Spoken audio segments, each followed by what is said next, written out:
This is WPSL Port St. Lucie. The opinions expressed are those of the host and guests of this program and are not necessarily those of station staff, management, or sponsors. WPSL does not endorse products that may be mentioned. Any reproduction or retransmission of this broadcast is strictly prohibited without written consent of WPSL. It's time to Ask a Rabbi. Call in with your questions and comments at 340-1590. And now, here's your host, Rabbi Shafir Lobb. Hi, this is Rabbi Shafir Lobb with a second episode of a double hitter today of Ask a Rabbi, and the topic on the discussion is somebody guilty of assault 36 years later? And what do you do to find out about it? And we've got Carol on line 2 who had a question. Did you have another comment you wanted to add at this point, Carol? Yes, thanks, Rabbi. And here's the thing. I have had a blackout, and I didn't believe it. And it took 2 days for me to believe it. And the only reason I believe, my friends kept telling me I definitely had, and I kept thinking they were pulling my chain. And then I found the shirt I had vomited on, and it was the shirt I remembered I had been wearing. And here's the thing: if Judge Kavanaugh had a blackout, I think his friends would have been aware. And if they did not make him aware at the time, it is very reasonable to me that he would not have remembered it. And if he didn't remember it, I do not believe he was lying, even if he ever had a blackout. If nobody brought it up to him at the time, and if he doesn't remember it, I don't think that hurts his qualifications. And on that, I found one part of Dr. Ford's testimony that I found hard to believe is that she would have gone to a party with her friend, because she said she traveled with her friend frequently, and one thing she remembered was that her friend mentioned the gathering, party, whatever you want to call it. And I find it difficult to believe that if this happened, her friend never said, "Hey, why'd you leave so suddenly?" Or in jest, the group go, when they saw her stalk out of the house, "Hey, what'd you guys do to her? Why'd she stalk out of the house after you all were upstairs?" I just find that incredible. Okay. So thank you, Carol. And I'll summarize it for the folks who didn't hear it, which was Carol said that that Carol had once had a blackout and that her friends convinced her, and it took some convincing for her to know that she had a blackout. And so she asked, why didn't Kavanaugh's friends, if he had one, do the same for him? And very simply, I'm going to answer and say that one, they may not have cared enough to push it on him if he did. I'm not saying he did or didn't. Okay, understand. I have no idea. I have not investigated the people involved anywhere near enough to really have formed an opinion, other than to say that I've worked with enough victims of sexual assault and rape to be able to say that they very often don't come forward right away. Yes, it would be really wonderful if they did and went to the hospital, but even the hospitals, especially 36 years ago, did not treat women nicely who went in and reported that they'd been raped. Today, it's a whole different story, and there's a whole protocol that they have to take, and they have to file a report, etc. That was not the case 36 years ago. Things were very, very different. And no, friends don't always ask why you stalk off.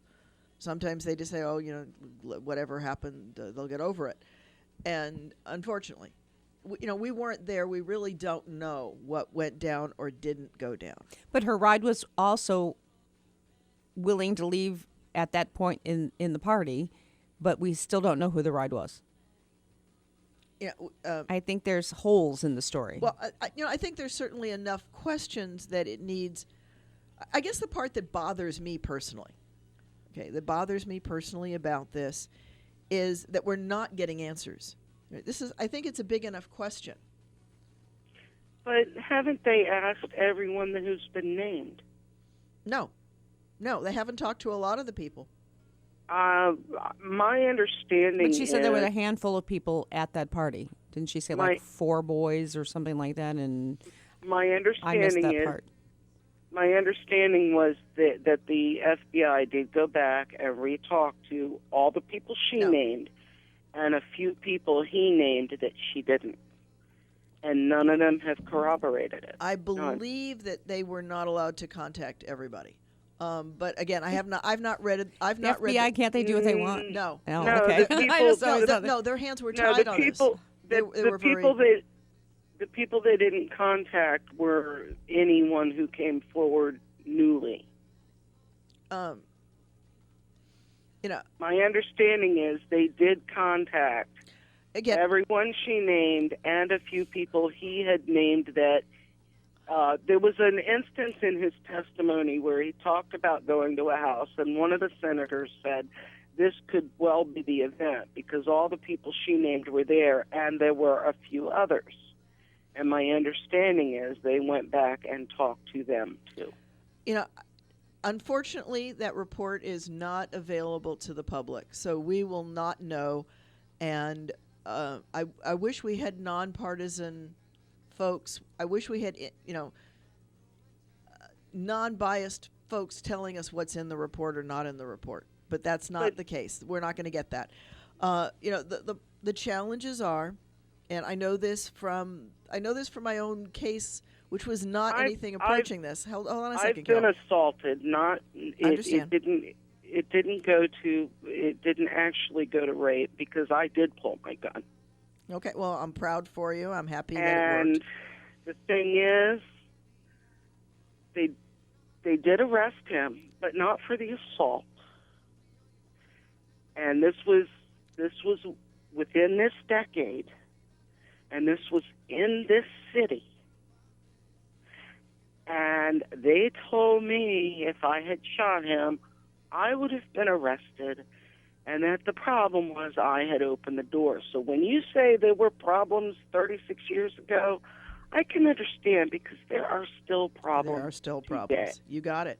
Right, so here's a case. I still believe there are enough holes to give him the benefit of the doubt because nobody corroborates anything she said, and the person who came closest can't even say there were definite blackouts. Well, again, so I still, thank you, Carol, and I'm going to have to say, we still don't really know what's in that report. We never will, probably, well, not for enough years till all the bodies are long gone, and it probably won't matter to us either.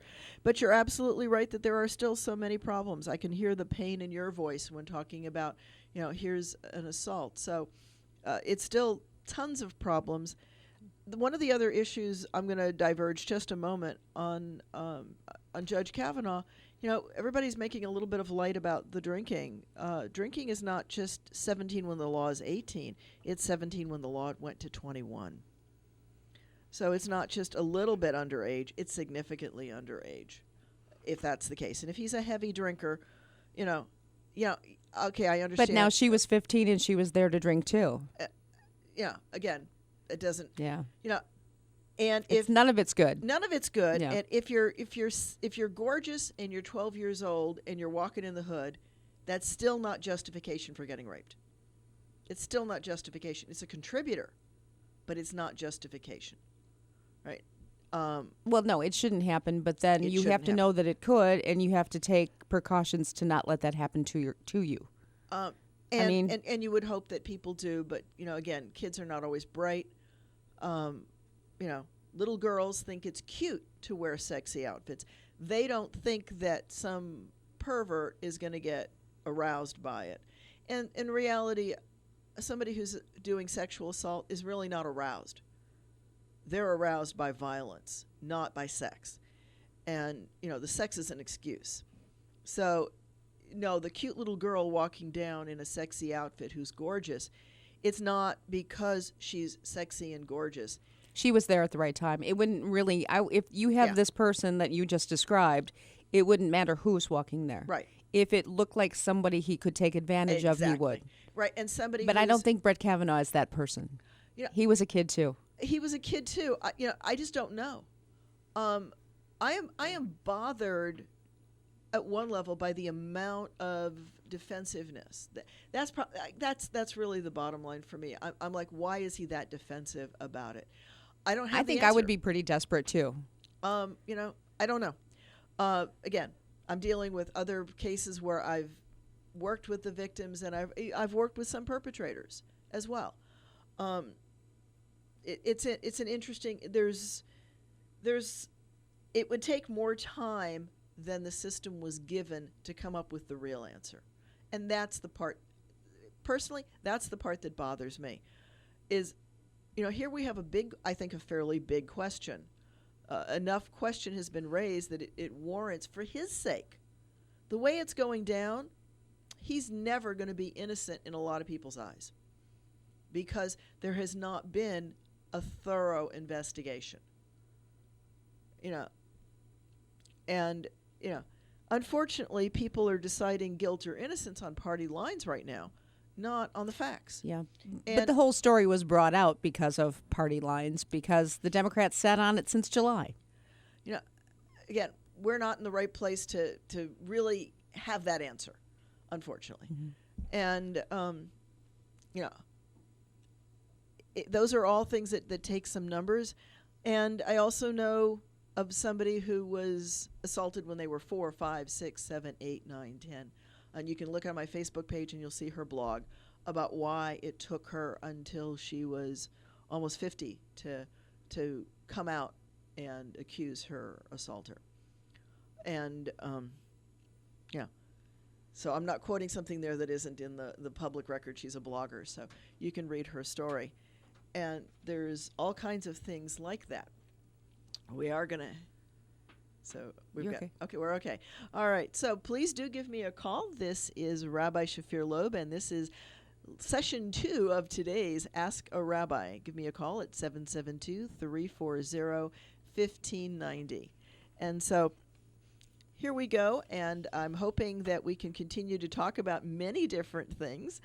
Which you started with the law. I started with the law, and we diverged into politics, which is one of the things I usually don't go. Hot topic of the day. Yeah. And understandably, and we have the news that, of course, Judge Kavanaugh's appointment was moved forward, which was not unexpected.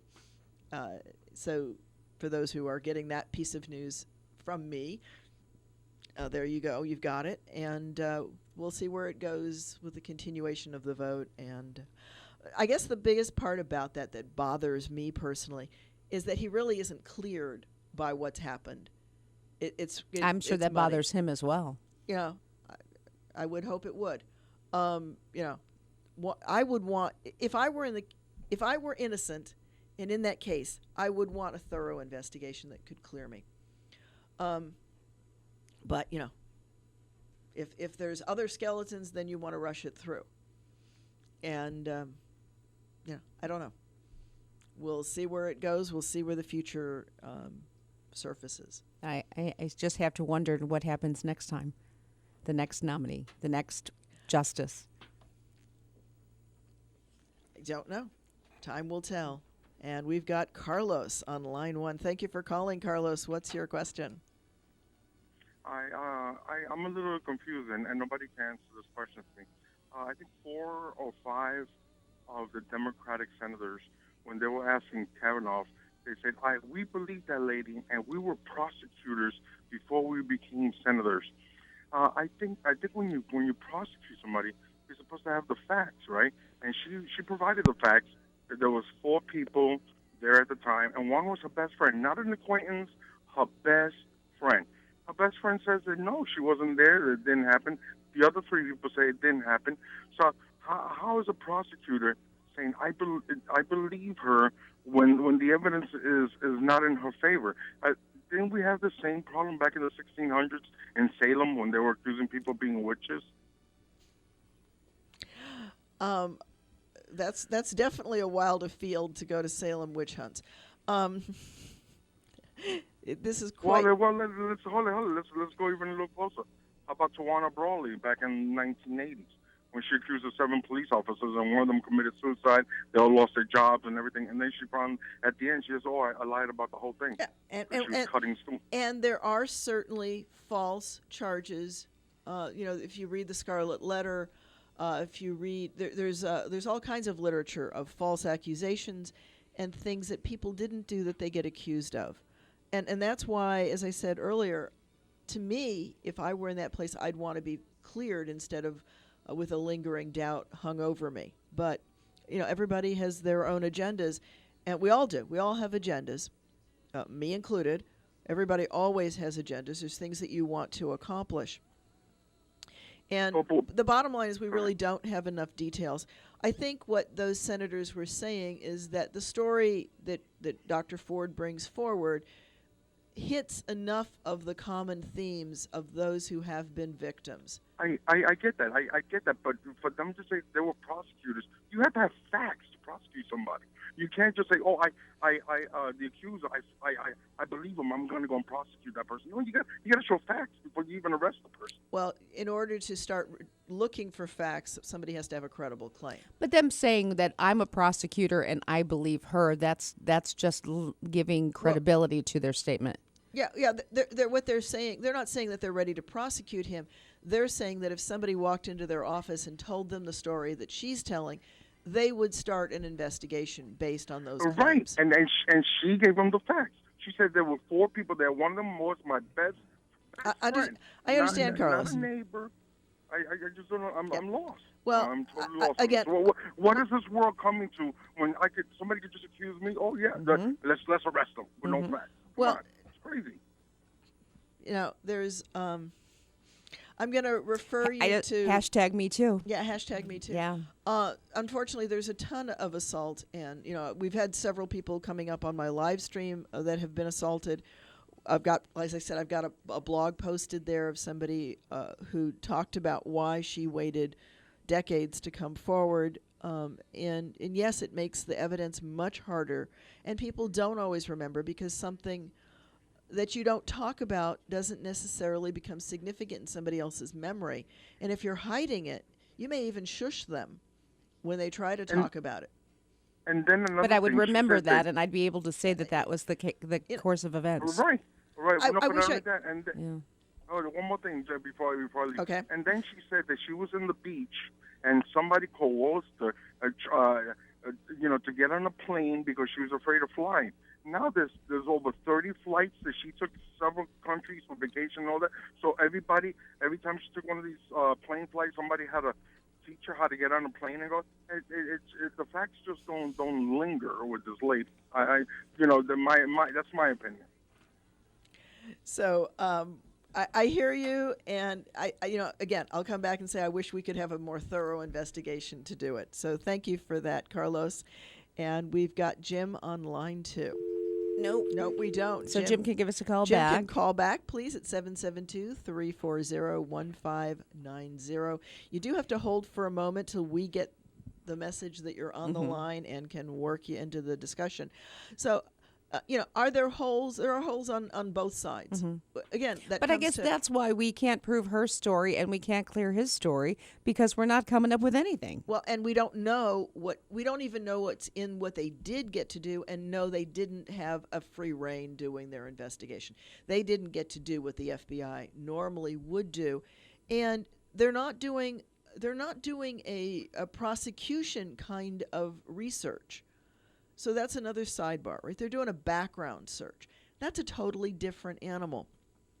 And, as was pointed out, it's not their job to corroborate or not corroborate. They simply do interviews and report what was said in the interview. Whether or not that corroborates or doesn't corroborate is not the FBI's job. It's somebody else's job. Their job is simply to report what they recorded, what questions they asked, what answers they were given. So, and we don't have access to that, and we probably never will. And who knows how that would be understood. And I wish that prosecutors always had all the facts. They don't always have the facts. They often look at things and make judgment calls and therefore decide whether or not they've got a prosecutable case or not. It's not a black and white world that we live in, and it's many, many shades of gray. And it's very, very, very hard. I can't begin to tell you how hard it is for a sexual assault victim to relive the event when they prosecute. When a charge is brought, that person gets to relive the entire event multiple times in that court scene. That, I think, is an underestimated power that prevents a lot of women and maybe and even some boys from coming forward when they've been assaulted. And yes, guys can be the victims of assault as well. When I was in the military, I actually sat on a court-martial where it was an enlisted man who was assaulted by his female officer. So it does happen. It happens both ways. And so we've got 2 calls coming in, so I hope both of you will hang tight. And on line 1, it's Guy. Go ahead, Guy. You're on with the rabbi. Guy, Hello? are you? Yep. I just wanted to say that, your reasoning is flawed because there are so many women that are assaulted and they don't report it. So therefore, we have to take all accusations as though they did happen in order to cover those women who don't have the courage to come forth and report their assault when it happens. And that's why you do it 36 years later, there's no chance that you're going to get justice because all of the evidence is stale. Whatever evidence there was initially is gone. And so everyone ends up losing, particularly the person that is accused of a crime that can't be.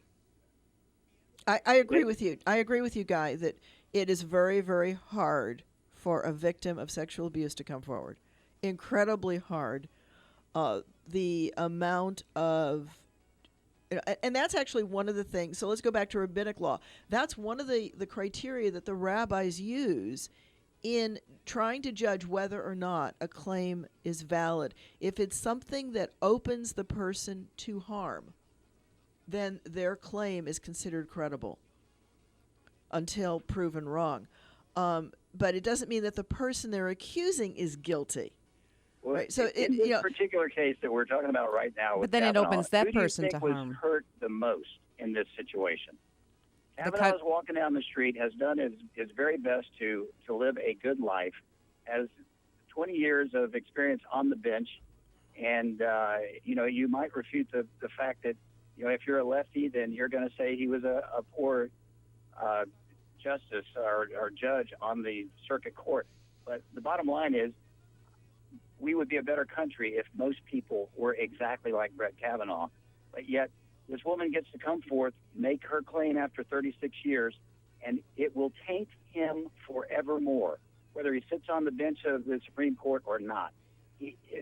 His credentials that he had 3 weeks ago are gone forever because this woman comes forth after 36 years and comes up with an accusation that cannot be proved incorrect. So it seems very. I understand the Me Too, and certainly I have a wife, sister, mother, that if anything were to happen to them, I would be devastated. But I can assure you that they have the courage to come forth when there's something that can be done about it, rather than 36 years later when all you can do is cause pain for yourself and the one that you're accusing. Sometimes you need to come forward later. There's so many different cases, we don't know the details. We really don't. And that's the bottom line here. We don't know, and you're right, it's damaging on both of them. You will never be able to find the details out 36 years later. It's ridiculous. You may be surprised. And as far as all of our Republican or Democratic friends that are standing up there saying that this report was not sufficient, there would be no report that would be sufficient unless it showed that Kavanaugh was a werewolf. That's the bottom line. Is we have reached the point where we're so polarized that as far as everyone's concerned, he could not. The lefties doubt whether he's a good guy or not, and that is very frustrating. So I'm going to raise a totally different question. and this one may or may not have any bearing. I would be interested at this stage, if I were involved in checking to see what I really think, I would, and I had the access to do it and the time to do it, I would want to research how Judge Kavanaugh has ruled on any cases of sexual assault in which he was the judge, and see if there's anything there that... But prior to this hearing, he didn't know that he was involved in any type of sexual assault, if we're believing his side. I understand. And I also know that we've got, believe it or not, 3 folks stacked in. This is a hot topic. And so, yeah, it clearly raises more questions than it answers. I had my chance to prove my point, well, and shortly the Senate is going to take care of the whole situation. So you ladies have a good day. You take care. Bye-bye. Okay, and we've got Dave on line 2. Go ahead, Dave. Thank you for calling. Hi, Rabbi. I want to tell you about a man, 31 years old, meets a girl of 16 at a party. Okay. Whenever she turns 20-some years old, after she goes to college on her parents' dime, he marries her. He's now 71. She's 55. Okay. Who am I talking about? Am I talking about somebody who groomed somebody from childhood when he was a grown man and groomed her into this illicit relationship that people would frown on? You're assuming they would frown on what? That he's 70 and she's 55? Well, no. He was 31 years old. He met a 16-year-old girl at a party. Yeah. And started a relationship with her at that point. Well, that man is Senator Richard Blumenthal. Okay. His wife is 55. He's 71. He met his wife at a party. Now, if I was a Democrat senator, I would accuse him of grooming her to take advantage of her whenever she became legally available. But there's other problems with Blumenthal too, like Vietnam. We're definitely going far afield here. Well, I'm talking about how you characterize something. Now, from what I understand, and I'm going to say one other thing. There's a totally different piece between being elected to an office for 2 or 6 years and a lifetime appointment. It's a whole different world. And there's a big difference between putting your hands on somebody against their will underneath their shirt onto a bathing suit and raping someone too. Absolutely. That's a big difference. Yeah. And that's she alleged what happened. And she said she was scared of this. She was scared of that. She was scared. I don't know. She was so scared she ran home 7 miles and doesn't remember how she got home. But nevertheless, this is the sort of thing. I can make anything sound bad. I'm an expert at it. I come from a family full of people that are good at that. And I agree that what there is there's a ton of questions, and the bottom line really to me is not whether or not that event happened, but really the bigger questions of who is lying and who is lying about what. And those are different questions, and those are much more researchable questions. But I don't think that was... You're a rabbi. Only God knows what's in the heart of a man. Only God knows what's in someone's heart and their mind. Sometimes even they don't. I agree. So, you can't read someone's mind. Well, it's not a function of reading a mind. It's a function of whether or not we can find out sometimes when people lie. Not always, but sometimes. But he says he never met her. But that's a question.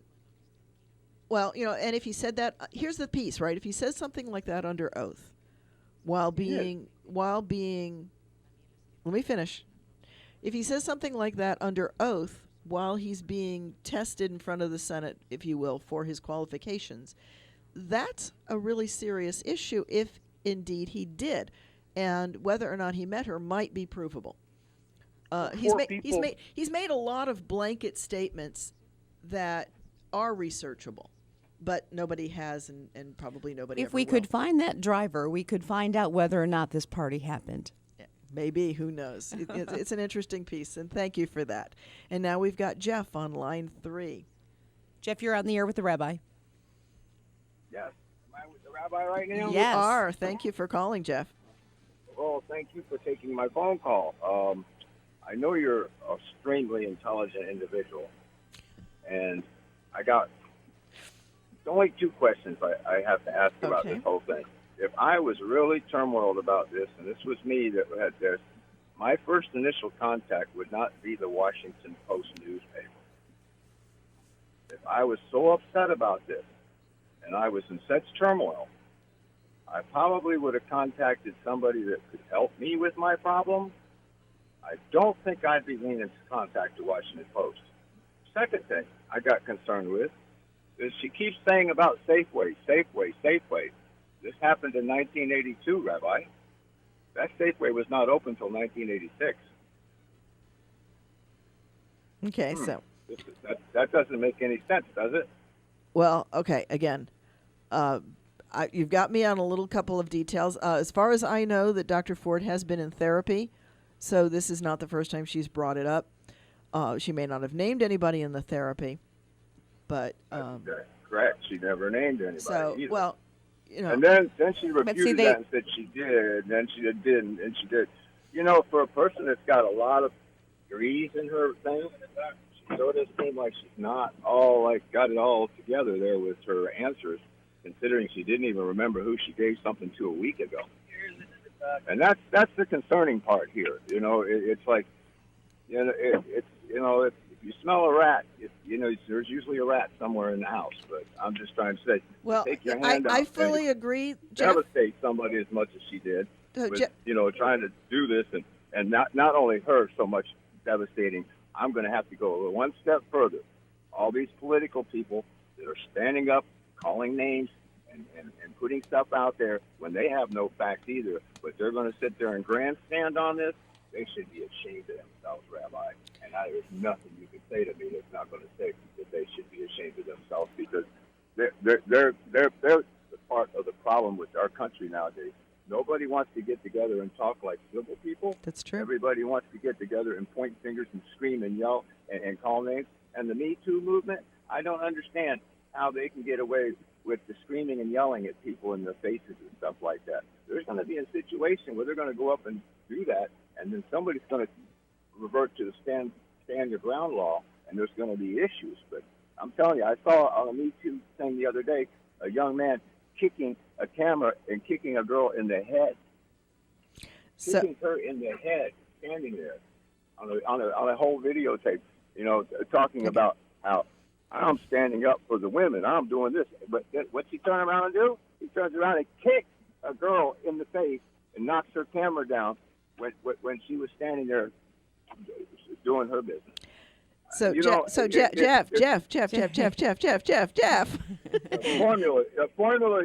The formula here is not. So, Jeff, I'm gonna have to ask you to. We're gonna give you a chance. Let me answer some of these questions and go. And so yes, you're absolutely right that Democrats and Republicans have gotten, so they're not playing in the same sandbox anymore. We reached critical mass? It's scary. That part is scary, because the two are so not. I've never seen our country so divided as it is right now, and I thought we'd been divided prior times. I am truly concerned for that tension in the country right now. I don't like the idea that people this is. I've never seen a situation like this that is tearing up families since the Civil War. So, but let me go back and say a couple of other general things. Yes, there are incidents in everything where everybody should be ashamed. There are people who have personalities that take over and misuse things, and it hurts on all sides. And are we going to use the Westboro Baptist Church to represent all Christians in the world? Are we going to use the Crusades? It's not helpful to look at extremes of any group and label the group with that extreme. It's not, and I'm going to go there, it's not fair to look at an extremist Muslim and say that that's Islam. It's not. It's not in any way. So, yeah, I mean, is a Jewish crook the story of Judaism? I hope not, and I'm pretty sure not, since I've kind of got kind of an insight on that one. So, we can't use any extremist as the label for any people. That's totally that's a fallacy. And so on that note, let's go to Corinne on line 1.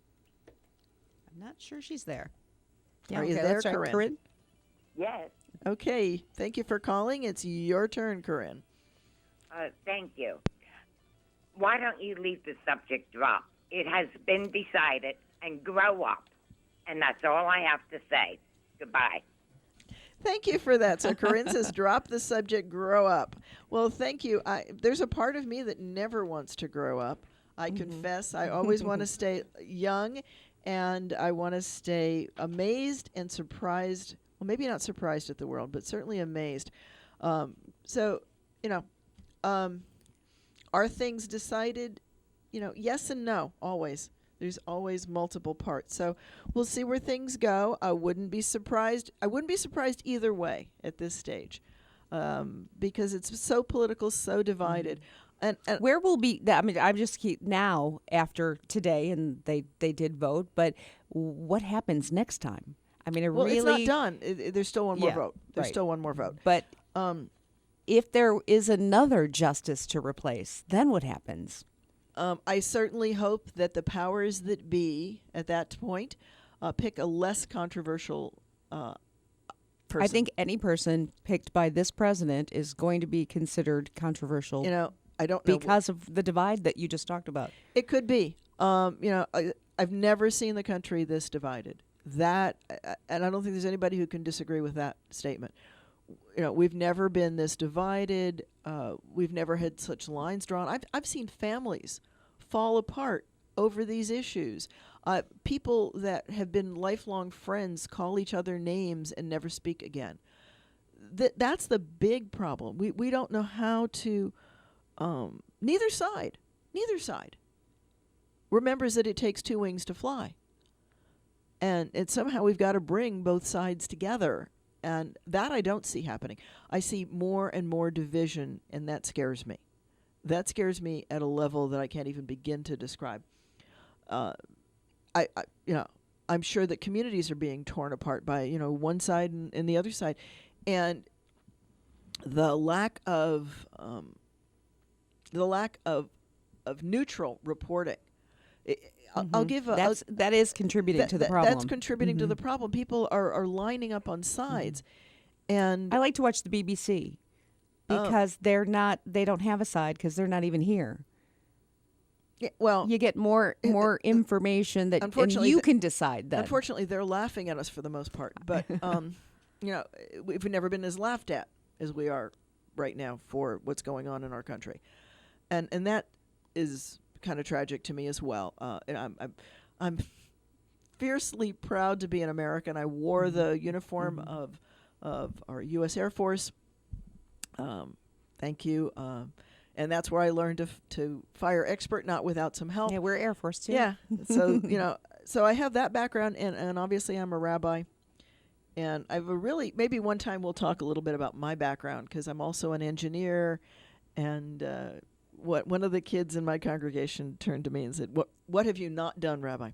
So you just keep trying things. I do keep trying. Yes, well, more experiences, the better. Well, it's funny. I started rabbinical school right out of college, and I got derailed, partially due to my father dying, and that has a dramatic effect on the family finances and the ability to go to grad school. Right, because rabbinic school is after your bachelor's, so it's 5 years of training after your bachelor's. So I had gotten it started, and I ended up doing a number of things on my way back, and then when I was working at Goodyear, where I was a tire engineer, and have 11 patents from that period. So I left that. I joke with people and say that I went from mechanical engineering to theological engineering. And I'm not going to try to do political engineering. But especially after today, right? Yeah, especially after today. Well, I will say we've had the most phone calls we've ever had on an Ask the Rabbi. It was double session. No, it has been a very hot topic with It has people. been a hot topic, and I think it will be. It'll continue to be debated. And, when there's smoke, there's fire. I've also seen people be character assassinated. So I don't know the answer. I don't know the answer. I don't pretend to know the answer. What I do know is we're not getting the answer, which is a whole different issue. Is it going to be decided? Yes, it's going to be decided one way or another, because, but I'm bothered by the rush to do that and not get answers, because I think that both sides deserve an answer, and neither side is getting it. Right? He's not going to be cleared by what happened. You're right. The cloud's going to hang over him forever. And if he's innocent, that should really bother them out of him. If he's guilty, then he's happy. Right? If she is correct and she's not getting justice, then she's going to be bothered. And but she wasn't bothered about justice for 32 years. So she may be okay. You don't know what she was and wasn't bothered by. Okay, that she didn't come forward doesn't mean she wasn't bothered by it.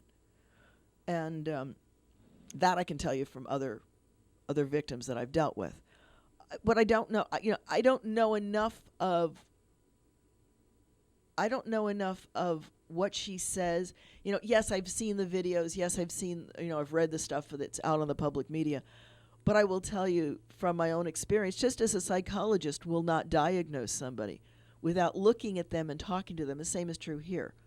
Right? And I've got the psychology training as well. I teach psychology at IRSC. And one of the things that you don't do is make a diagnosis without talking to the person one-on-one. Mm-hmm. And that I don't have. I've not talked to either one in person. I've only got their visual persona. And you only have what the media has given us. Right. With them, and, and yes, I do. My class in college jokes, because when we have a break, I'll bring up like 15 different news outlets and scan them all. And I'm scanning, so I'm not getting the depth either. And I recognize that. There is no way to get all the information at where I sit. And I've got many more questions than I've got answers. And so somebody needs research both to clear the air and get the truth out, and or to find the guilt and find it out. But again, with Judge Kavanaugh, to me, the question is not about whether or not that particular event occurred, but whether or not he is qualified. And that's a whole different question. And it might be that our Senate doesn't, feel that is at all applicable to those questions. I don't know. I'd be certainly interested to see if there was a pattern. I'll share this little piece from my own past. When my husband and I were first married, we were in Ohio, because I had just moved to Ohio. Ohio had, at that time, some really interesting rules about who could and couldn't marry you. And so we had to have a civil marriage along with a religious one. But for the civil marriage, it was a judge. It was a judge mm-hmm. from the court who married us. He was so bloomin' drunk at our wedding that he couldn't even say the lines he had to say. And was that known? Yeah, it turns out it was, because his clerk said to me as we were walking out of the office, make sure you put the signed paperwork in the pocket of his jacket before he leaves, and I'll look for it there. And I was naive enough to not even understand what she meant. Now, after he was there, I understood why she wanted it put in the pocket so she could look for it.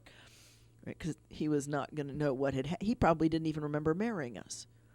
Here he was driving, and he confessed to us at the wedding that he drove the wrong way down a street to get to us. He drove the wrong way on a one-way mm-hmm. street to get to us. Is that person qualified to be a judge? I don't think so, but he clearly was. And finally he was not reelected, because it was an elected judge position, because surprise, surprise, he was awfully kind to folks who had DUI convictions, or not convictions, but mm-hmm. Cases. I can't imagine why. The man is no longer with us. He was killed. After he was voted out of office, he opened a love parlor and a marriage thing, because you never lose the ability to marry somebody in Ohio. And it went from there. Kind of like getting married in Vegas? Yeah, kind of like getting married in Vegas. And then he was shot by somebody there. Ooh. Okay, so we've got Bill on line 1. Bill, go ahead. You're on with Rabbi. Hey, Rabbi. Just wanted to state one fact. That if Senator Feinstein had come out with this information 2-3 weeks before this fiasco started, there would have been ample time for an investigation.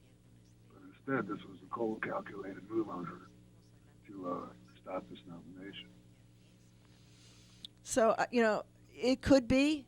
Again, I would have to talk to her. Supposedly they had the information in July. Again, I don't know what they wanted to do to corroborate stuff before they brought it forward, right?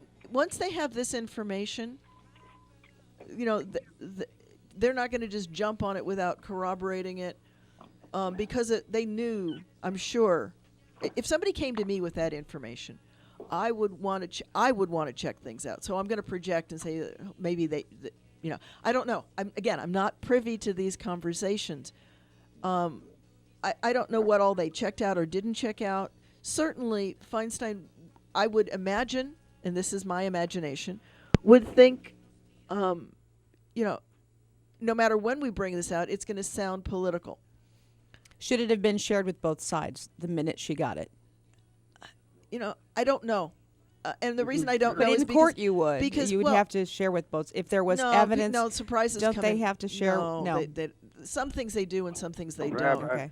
And Stuart can readdress that legally. But no, I've been surprised by stuff when I've been in court for my own case and also for others. So, Rabbi, yeah, this is a game of chess played in a snake pit. Okay. Mm-hmm. That's a good description. Exactly He said it's a game of chess played on a snake pit for the folks that are live. Politics is dirty business. And, I can remember sitting and talking to a congresswoman once who had all these ideas that she was going to clean the pit out and make it a beautiful place to do politics. And I remember thinking, you're beautiful, you're young, you're very naive. It ain't going to happen. And it didn't. Yeah, usually they get elected and they join the club. Yeah, well, and I think that to the credit of those who go into it with that kind of zest and ideal, they eventually get corrupted by the system, because it is a system. And anybody who thinks that anything is lily white and pure is naive. We don't live in a perfect world. We don't live in a perfect government. And the key is to keep it strong. And I'll come back, and the biggest fear to me is the division in this really, really partisan stuff. Nobody's playing fair, and nor are they going to. So, we don't have the truth. We don't know the details. We probably never will. And I'm sad for all sides. I can't. If somebody came to me and said, "Here's $1 million, go and falsely accuse somebody of doing X, Y, Z," I wouldn't do it. So, I can't imagine opening my family up to that. But maybe that's because I've dealt with enough cases of people who have been abused to know how when somebody does come forward, they do get to relive it many, many, many times. And certainly, if Dr. Ford went through that, she's relived it many, many times in the face of the media. And Rabbi, can I say one more thing? I'm sorry to interrupt. I heard this morning that the DNC went and talked to Dr. Ford's friend that didn't corroborate her story, and they told her to change her story. They're trying to corrupt the witness. Well, if they are, then that's illegal, and hopefully they'll get caught and it'll come out as well. But again, hearing that they've done it or not done it, unless that's corroborated, I'm not going to believe that either. We're really in a case of we need things to be corroborated and properly investigated, and that's the piece that unfortunately is not happening, and that's really the bottom line. We're in a fast soundbite kind of world, and it's push, shove. Let's get both parties are trying to do as much as they can, as fast as they can, to push their own agendas. I wish we had a little more. I wish we had. There's a Hebrew phrase called machloket, which is a righteous disagreement where both sides are respectful of the other. We are so far from that it's not even funny. People do not know how to talk nicely to each other, to learn from each other. And, one of the things that and there are a couple of people in my congregation who are going to chuckle at this, I work really, really hard. I don't discourage disagreements because I think that disagreements are where we grow, but that disagreements need to be handled respectfully, and you need to hear both sides. Both sides need to be validated, and we need some people with respect. And Stuart's texting me and says we need more John McCain, and I'll agree with that. Right, we need somebody who, right, when somebody came up and accused President Obama of being not American and being Muslim, John McCain defended him and said, no, that's not true. I know he's my opponent, but that's not true. We need more people willing to say and do those kinds of things. And no, I don't have any ideas that any one politician is marvelous and wonderful and perfect. I'm not naive. But I do think that right now we have such fierce lines drawn and nasty lines.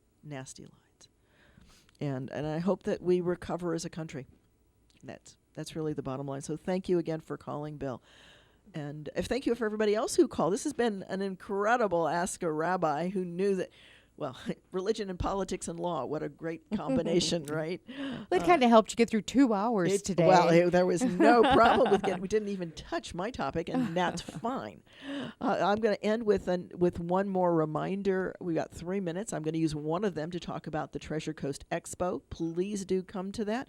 It's free admission, and I think that Brian has, as I said at the beginning of the hour, one table if he hasn't sold it while we've been online. So if you're interested in being a vendor, please do get a hold of him and talk to him, see about that. And for everybody else, please come out Sunday from 10 a.m. to 3 p.m. Admission is free. We've got a virtual reality room, face painting, all kinds of learning experiences, giveaways, food trucks, and I'm told that we have incredible breakfast sandwiches, great barbecue, hot dogs, all kinds of things that'll be there, plus the Civic Center's food as well. So lots of things to do, and it's free, so please do come out. And you can win a grand? You can win a grand, yeah. How many places can you win a grand? We'll be selling the raffle tickets at the Eitz Chayim table. Please do stop by and see us, and I will be wandering around, and you can ask a rabbi in person. We'll see what all's going on, and actually Stuart will be there as well, so you can ask a lawyer at the same time. I won't say that that'll be free like it is on the radio, but but you certainly can come up and ask me a question, and Stuart will take some general questions, I'm sure. And but it should be a great time to see all kinds of folks. I will not get into a great big political discussion, although we will have politicians there. Let them answer the questions, right? We are supposed to have Brian and Lauren both there, and Stuart is saying there will be popcorn, so he wants to make sure that people know he's going to be popping popcorn. So lots of great things, and a great time for all. And I am so glad that the Jewish holidays are over until Hanukkah. Thank you, God, for a little breather in the calendar, and now I can get back to normal things. Ha, ha, ha. So this has been Ask a Rabbi here on WPSL Digital 1590. I hope you've had a good time with it. Thank you. Do you want to talk about services? We got services, like 2 seconds or 3. Yeah. So we've got Friday night services at 7:30 p.m. Please join us at 540 Northwest University Boulevard, Suite 102, the center of the Blue Building, right across from, or very close to across from Met Stadium. And, of course, back next week, Ask a Rabbi. At 11:05 at my normal time for one session of Ask a Rabbi. And Stuart will be back for his Ask a Lawyer next week at 10:05.